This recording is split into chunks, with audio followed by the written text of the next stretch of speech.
गुरुर्ब्रह्मा गुरुर्विष्णु गुरुर्देवो महेश्वरः गुरुर साक्षात परब्रह्म तस्मै श्री गुरुवे नमः। नमस्कार साथियों, एक बार फिर से आप सभी का आपके अपने YouTube चैनल अमेजिंग शिक्षा में बहुत बहुत हार्दिक अभिनंदन व स्वागत है। तो साथियों, आज हम करने जा रहे हैं हिंदी व्याकरण का एक बहुत ही महत्वपूर्ण विषय विराम चिन्ह। ठीक है, तो आज हमारी जो एक कक्षा है बहुत बेहतरीन होने वाली है, क्योंकि विराम चिन्ह के बारे में, कौन सा विराम चिन्ह कहाँ प्रयोग करना है, ये सारी बातों के ऊपर आज हम यहाँ पर चर्चा करने वाले हैं। ठीक है, तो आइए विलंब ना करते हुए हम शुरू करते हैं आज का जो हमारा विषय है विराम चिन्ह। देखिए, विराम चिन्ह है क्या?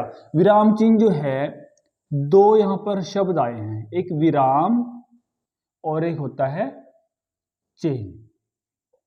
ठीक है, अब विराम किसे कहते हैं? रुकने को, ठहराव को, विश्राम को, है ना। विश्राम, ठहराव या रुकना। ठीक है, यह क्या है? रुकना है। ये मान लीजिए कोई व्यक्ति कार्य कर रहा है और थक गया, क्या करेगा? विश्राम करेगा, है ना। इसी तरह से जो वक्ता है ना, वो कोई वाक्य बोल रहा है और बीच में कहीं ना कहीं वो रुक रहा है। ठीक है, वहां पर उसका ठहराव है, तो उसको संकेतित करने के लिए कुछ चिन्हों का प्रयोग करते हैं, तो उन्हें ही हम क्या बोल देंगे? विराम चिन्ह। चिन्ह का अर्थ क्या होता है? संकेत करना, संकेत होते हैं। ठीक है जी, तो इस प्रकार से ये जो है विराम, इसका अर्थ होता है विश्राम, ठहराव। अब ये करते क्या है वो समझिए कि एक विराम चिन्ह किस प्रकार से अर्थ को बदल देता है। कई बार अर्थ कुछ होता है और विराम चिन्ह के लगने से जो है ना, उसका अर्थ कुछ और बदल जाता है। वो समझो कैसे? जैसे यहां मैंने एक वाक्य लिखा, रोको मत जाने दो। एक वाक्य तो ये है भाई, और अब मैं दोबारा इसी को पुनः जो है लिख रहा हूं, रोको मत जाने दो। वाक्य तो एक जैसा ही है ना। अब देखिए, ये जो विराम चिन्ह हैं, ये क्या चमत्कार करते हैं वो समझो। सबसे पहले हम यदि अल्प विराम, यहां एक अल्प विराम लगा दें, तो ये बन जाएगा रोको मत जाने दो। भी जिसे जाना है उसे जाने दो। ठीक है, जिसको जाना है वो तो जाएगा, तो यानी जाने वाले को रोकना नहीं है, उसको जाने दो। इसका अर्थ ही हो गया। अब यहां आ जाइए, अगर मैं इसी अल्प विराम को यहां लगा दूं, ये लगा दिया, अब अर्थ क्या बन जाएगा? अब बन जाएगा रोको मत जाने दो, कि रोक लो, उसको जाने नहीं देना। अब दोनों वाक्य तो एक जैसे थे दोनों, लेकिन अंतर किसका आया? एक विराम चिन्ह के आने से जो है ना, उसका अर्थ परिवर्तित हो जाता है यहां पर। यही जो है इनका विराम चिन्ह का महत्व होता है। ठीक है, अब हम इनके बारे में थोड़ा जानते हैं। पहले इसकी परिभाषा लिखेंगे थोड़ा सा, कि विराम चिन्ह की परिभाषा हम किस प्रकार से उसको लिख सकते हैं।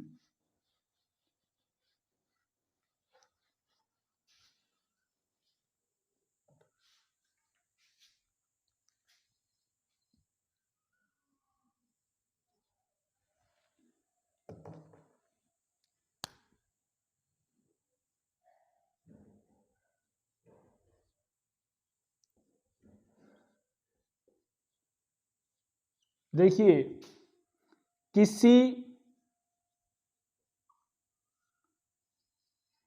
वाक्य, वाक्यांश या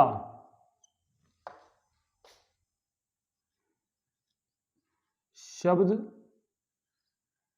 को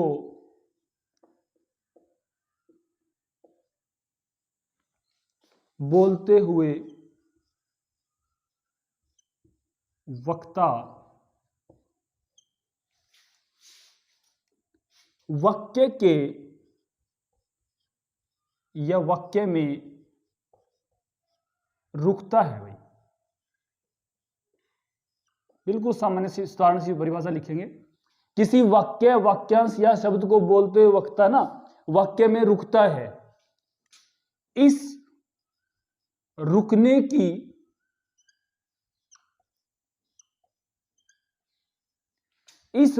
की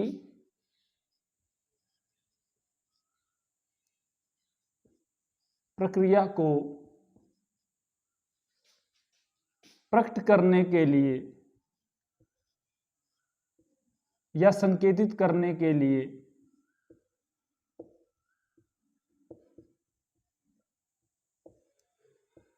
कुछ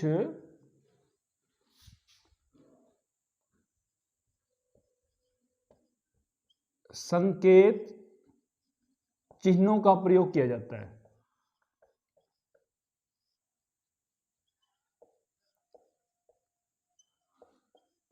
प्रयोग किया जाता है।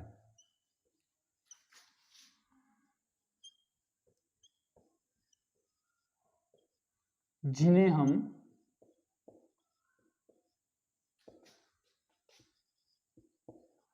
विराम चिन्ह कहते हैं।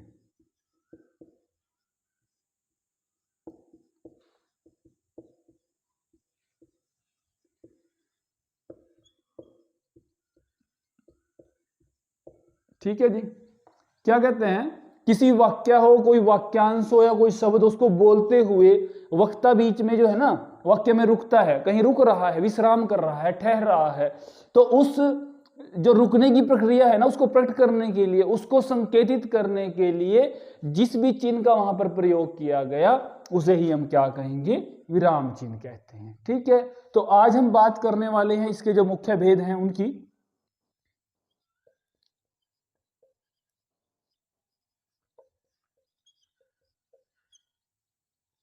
वैसे तो इसके 10-11 भेद हैं, आज हम केवल मुख्य जो 5 भेद हैं उसकी बात करेंगे।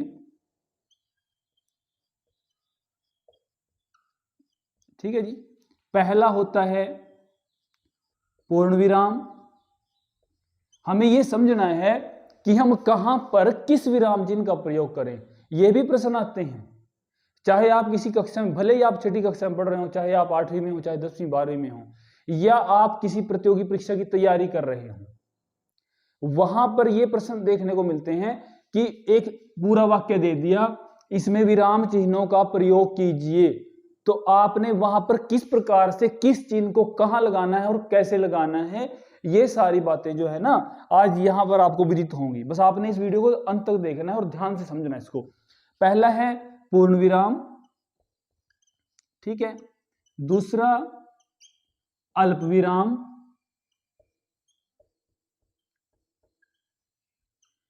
तीसरा अर्ध विराम,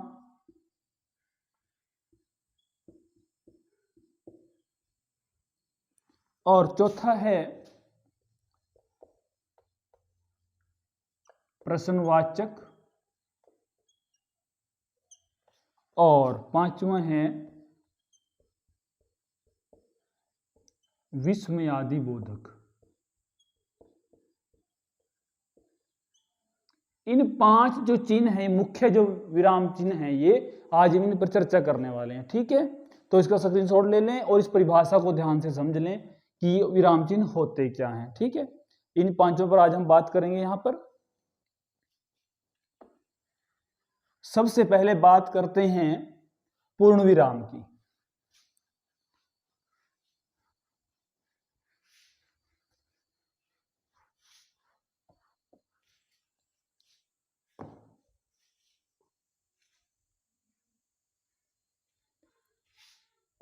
पूर्ण विराम,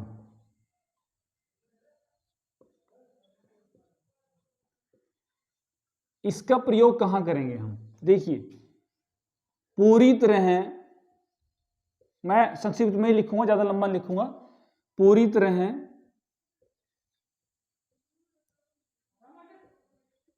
रुकने या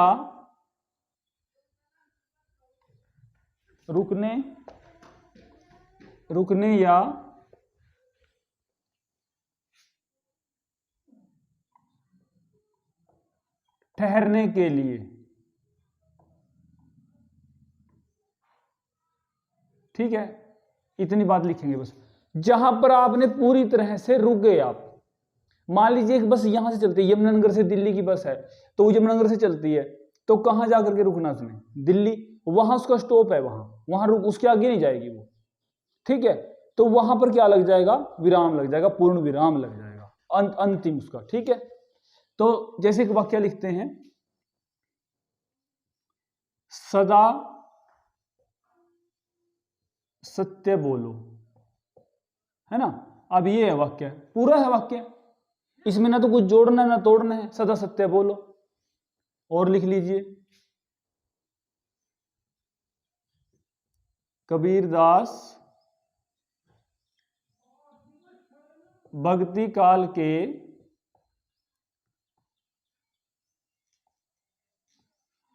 सर्वश्रेष्ठ कवि हैं, सर्वश्रेष्ठ कवि हैं। अब ये वाक्य जो है ना अपने आप में पूर्ण है, ठीक है। ये पूर्ण विराम का प्रयोग होता है किसी भी वाक्य के अंत में, सामान्य, ये कोई ज्यादा मुश्किल नहीं है। कोई भी वाक्य की जहां समाप्ति होती है, बात पूरी हो जाती है, उसके बाद में हमें किस चिन्ह का प्रयोग करना है? पूर्ण विराम का करना है। इसे हम क्या बोलते हैं? पूर्ण विराम। ये चिन्ह होता है पूर्ण विराम का, ठीक है जी। कई बच्चे क्या करते हैं, वो जब पूर्ण विराम लिखते हैं ना, उसके नीचे ऐसे एक बिंदु लगा देते हैं। मैंने बहुत से बच्चों को देखा है गलती करते हुए। प्यारे बच्चों, वो जो होता है ना, वो विस्मयादिबोधक चिन्ह होता है, उसके बारे में बाद में बात करेंगे। ये बिंदु नहीं लगाना आपने, ठीक है। इसका जो है ना, फिर तो गलत हो जाएगा सारा सिस्टम।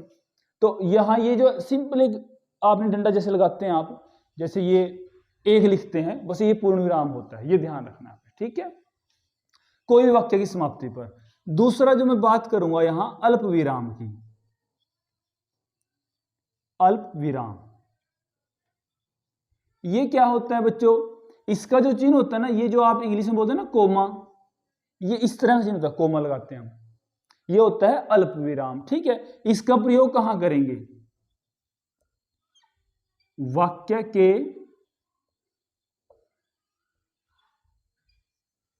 मध्य में बहुत कम समय के लिए रुकना है भाई। वाक्य के मध्य में बहुत कम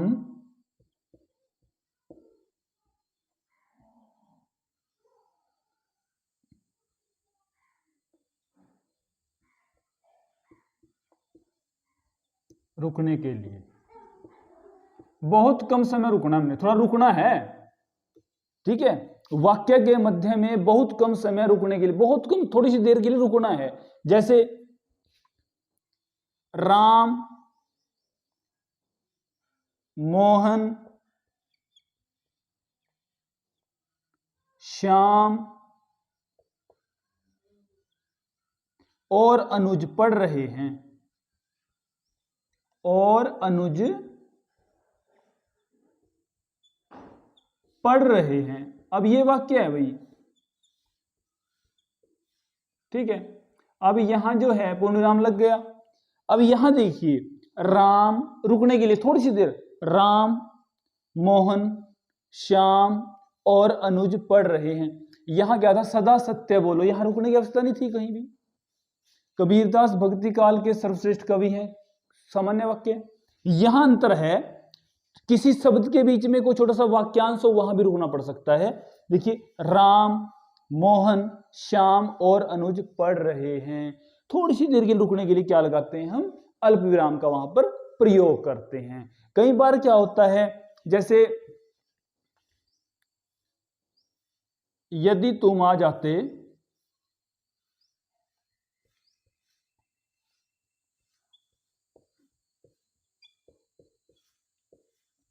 मैं जरूर चलता, मैं जरूर चलता। अब ये वाक्य है भाई, यहां देखा जाए तो यदि तुम आ जाते, तो कहीं तो हो तब हो, उसको काट करके हम किससे काम चला सकते हैं? एक अल्प विराम से यहां काम चल सकता है। कई बार यहां भी अल्प विराम का प्रयोग किया जाता है। ये ना सोचें केवल जो है ना शब्द में ही हम उसका प्रयोग करेंगे, एक छोटा वाक्यांश भी हो सकता है। लेकिन वो वाक्यांश कैसा होगा, वो आश्रित होगा, यानी उसके बाद कुछ कहना चाहता है वक्ता वहां पर। ठीक है, तो यहां पर जो है ना बच्चों, यदि तुम आ जाते मैं जरूर चलता, तो यहां भी हम अल्प विराम का प्रयोग करेंगे। ठीक है, जब तुम आ ही गए,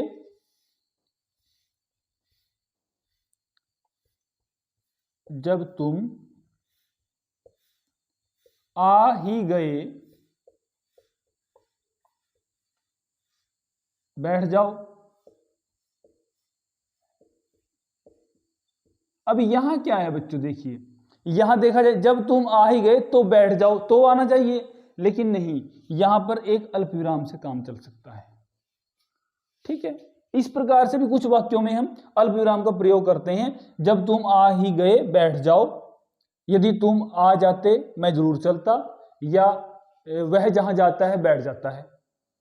इस तरह से एक बार और एक बात जो समझने की है, कई बार ना कुछ हम वाक्य बोलते हैं, किसी ने कुछ बात कही है ना, उसको जो है ना जो कहा उसको तो हम अलग, वो तो बाद में करेंगे चिन्ह, लेकिन उससे पहले हम एक क्या करते हैं, देखिए सुरेश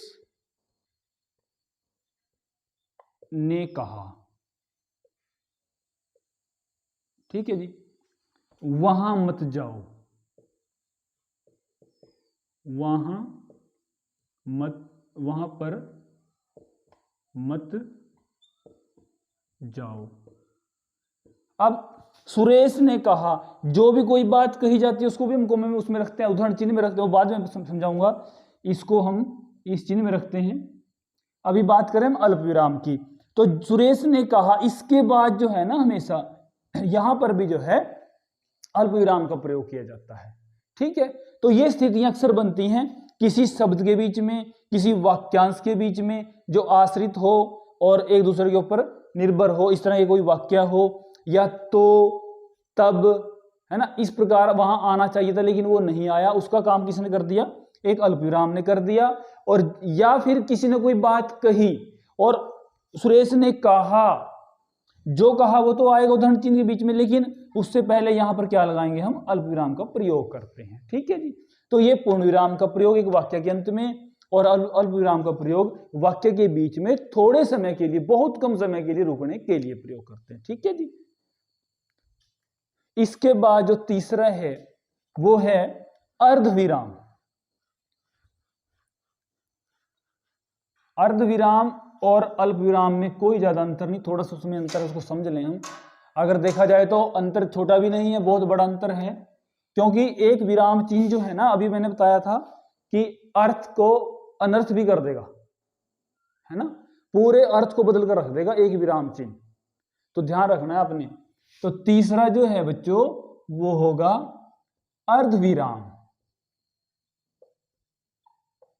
अर्धविराम, ये देखिए इसका जो चिन्ह होता है ना, एक तो वो अल्प विराम है, इसके ऊपर जो बिंदु है ये लगा देंगे हम, इसे बोलेंगे हम अर्धविराम। इसका प्रयोग क्या करते हैं, देखिए वाक्य के मध्य में, वाक्य के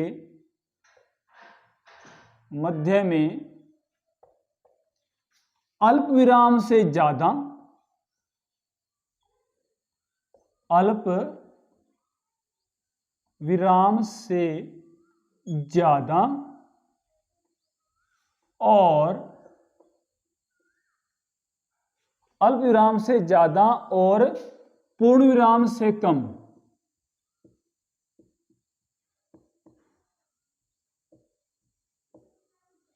से कम समय के, कम समय रुकने के लिए,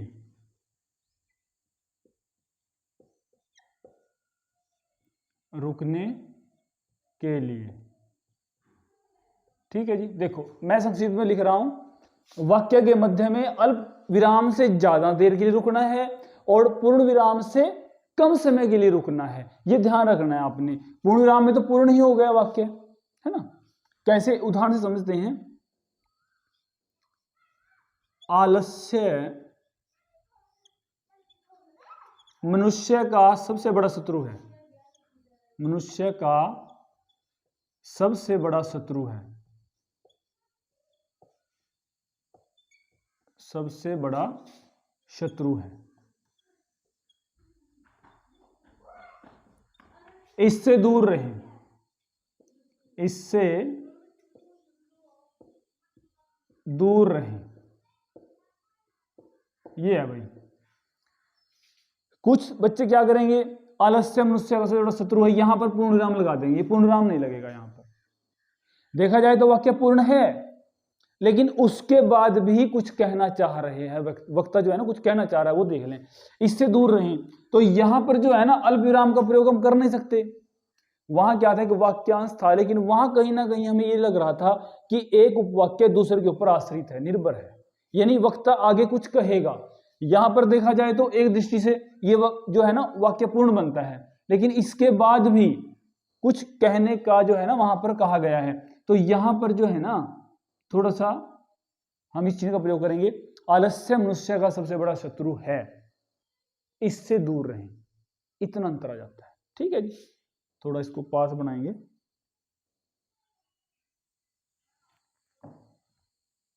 इस प्रकार से। ठीक है बच्चों, तो इसे क्या कहेंगे हम, अर्धविराम कहेंगे। एक और वाक्य लिख लेते हैं।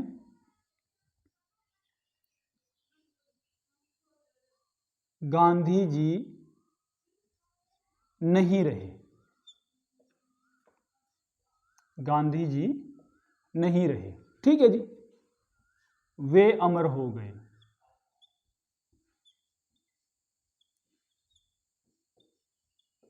अब ये देखिए, ये क्या है, गांधी जी नहीं रहे, उपवाक्य है, वे अमर हो गए, वाक्यांश ही है ना। लेकिन यहां हम पूर्ण विराम का प्रयोग ना करें, ना अल्प विराम का करें, क्योंकि थोड़ा ज्यादा समय के लिए रुक रहे हैं। गांधी जी नहीं रहे, वे अमर हो गए, थोड़ा अल्प विराम से थोड़ा ज्यादा देर के लिए। वहां तो था राम, श्याम, मोहन और अनुज पढ़ रहे हैं। यहां गांधी जी नहीं रहे, वे अमर हो गए। यहां भी हम अर्धविराम का प्रयोग करेंगे। अर्धविराम यानी वाक्य के बीच में एक अर्धविराम।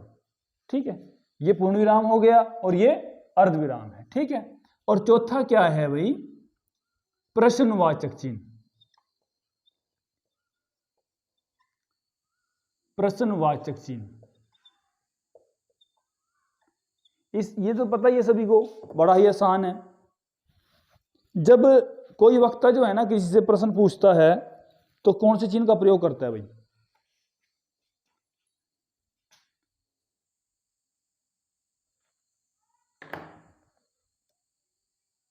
वाक्य में प्रश्न पूछने के लिए, प्रश्न पूछने के लिए, ये मैं थोड़ा सा संक्षिप्त में इसलिए लिख रहा हूं ताकि समय कम लगे, आप उसको समझ लें कि वाक्य में अगर कोई प्रश्न पूछना हो तो इस चिन्ह का हम प्रयोग करते हैं। तो चिन्ह जो है ना कैसे बनता है वो समझिए। ये देखिए, इस प्रकार से ये बनता है चिन्ह, ये है प्रश्नवाचक चिन्ह। ठीक है, ये तो बहुत आसान है, सभी जानते हैं। प्रश्न किया, तुम कहां जा रहे हो।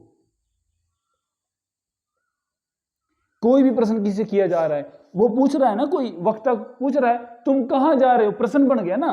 तो इसके पीछे जो है ना पूर्ण विराम नहीं लगाएंगे, आप क्या लगाएंगे, प्रश्नवाचक चिन्ह लगाएंगे। ठीक है, दादाजी कब आएंगे, ये भी प्रश्न पूछा जा रहा है, दादाजी कब आएंगे। अब ये भी प्रश्न है ना, तो इसके पीछे भी क्या लगेगा, यहां पर वाक्य के प्रश्नवाचक चिन्ह लगेगा। ठीक है, ये ध्यान रखना आपने। अर्धविराम कहां लगता है कि अल्प विराम से थोड़ा सा ज्यादा और पूर्ण विराम से थोड़ा सा कम समय के लिए रुकने के लिए। ठीक, और प्रश्नवाचक में तो सिंपल सा है, साधारण सा, कि इसमें क्या होता है कि वाक्य में प्रश्न पूछने के लिए इसका हम प्रयोग करते हैं, ये प्रश्नवाचक चिन्ह होता है। ठीक, उसके बाद हम बात करेंगे जो अंतिम है आज की कक्षा का हमारा जो विराम चिन्ह है, वो है विस्मयादि बोधक चिन्ह। विस्मय, चौंकना। ठीक है, अब कब चौंकते हैं भाई, जब कोई बहुत ज्यादा खुशी हो, शोक हो, या किसी बात से हम घृणा कर रहे हों, या फिर विस्मय हो, आश्चर्य हो, वही तो चौंकते हैं। तो देखिए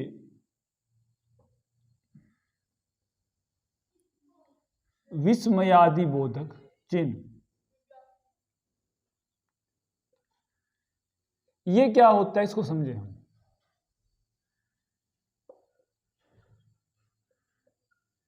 देखो, हर्ष, शोक, घृणा, आश्चर्य, विस्मय, वैसे आश्चर्य और विस्मय एक जैसे ही होते हैं। हर्ष, शोक, घृणा, आश्चर्य, विस्मय आदि मनोभावों को प्रकट करने के लिए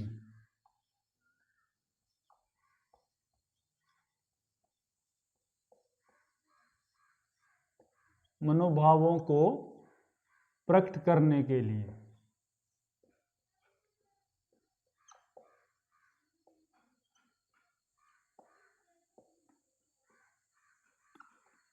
कोई भी मन में भाव आ रहा है वो उसको प्रकट करना है, उसके लिए हम इसका प्रयोग करें। जैसे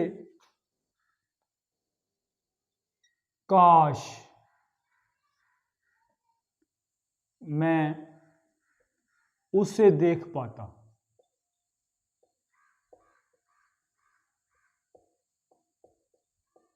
देखिए, काश एक अलग सा भाव उत्पन्न हुआ मन में, काश कल्पना कर रहा है ना, मैं उसे देख पाता।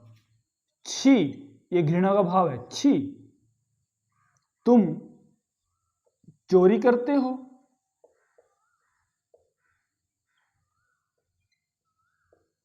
ये घृणा का भाव हुआ यहां पर, है ना। छी, तो इसके साथ ही क्या आएगा यहां पर, विस्मयादि बोधक चिन्ह। ये एक पूर्ण विराम लगेगा और यहां पर एक बिंदु लगेगा। बहुत से बच्चे ये गलती करते हैं, जहां पर ये पूर्ण विराम लगता है ना, वो क्या कर देते हैं, पूर्ण विराम लगाया और उसके जो है ना नीचे एक बिंदु लगा दिया। ये बिल्कुल गलत है। पूर्ण विराम होता है एक सामान्य, एक इस तरह का पूर्ण विराम, और अगर विस्मयादि बोधक चिन्ह जो है ना उसके नीचे एक बिंदु लग जाएगा। और ये कहां लगेगा, कोई हर्ष की बात हो, कोई शोक की बात हो, घृणा हो, आश्चर्य हो, ये सारी बातों के लिए तो क्या लगता है, विस्मयादि बोधक चिन्ह लगता है। ठीक है, जैसे शाबाश, कोई अच्छा काम करता है ना, शाबाश। इसी तरह आगे बढ़ते रहो। कोई बच्चा जो है ना बड़ा अच्छा काम कर देता है तो हम उसको क्या कहते हैं, शाबाश बेटा, आपने बहुत अच्छा काम किया है, शाबाश। इसी तरह आगे बढ़ते रहो। ठीक है भाई, तो यहां पर जो है ना किसका प्रयोग हुआ है, विस्मयादि बोधक चिन्ह का। ठीक, तो आज जो है हमने मुख्य मुख्य जो 5 विराम चिन्ह है उनकी यहां पर बात की है। आगे जो बचते हैं ना वो भी हम करेंगे, तो आपने इनको बड़े ध्यान से समझना है और देखना है कि किस विराम चिन्ह की क्या पहचान है, उसको हम कैसे लगाते हैं, कहां कहां उसका प्रयोग करते हैं, किन स्थितियों में उसको हमें उसका प्रयोग करना चाहिए। तो ये सारी बातें बच्चों आज हमने यहाँ पर की है। ठीक है, तो प्यारे बच्चों आगे भी आपने हमारे साथ बने रहना है, और प्ले लिस्ट में जाकर के आप हमारी हर एक वीडियो देख सकते हैं। किसी भी प्रकार का अगर व्याकरण को लेकर के आपके मन में किसी भी कोई संशय है, कोई भ्रम है ना, उसके लिए आपको हमारी प्ले लिस्ट में जाना है और आप वहां से देख सकते हैं। चाहे आप संधि सीखिए या समास सीखिए, उपसर्ग, प्रत्यय, कुछ भी, हर प्रकार का विषय वहां पर आपको उपलब्ध है। ठीक है जी, तो आज की जो कक्षा है यहीं पर मैं संपन्न करता हूं। सभी सुखी रहें, निरोग रहें, इसी मंगल कामना के साथ। जय हिंद, वंदे मातरम।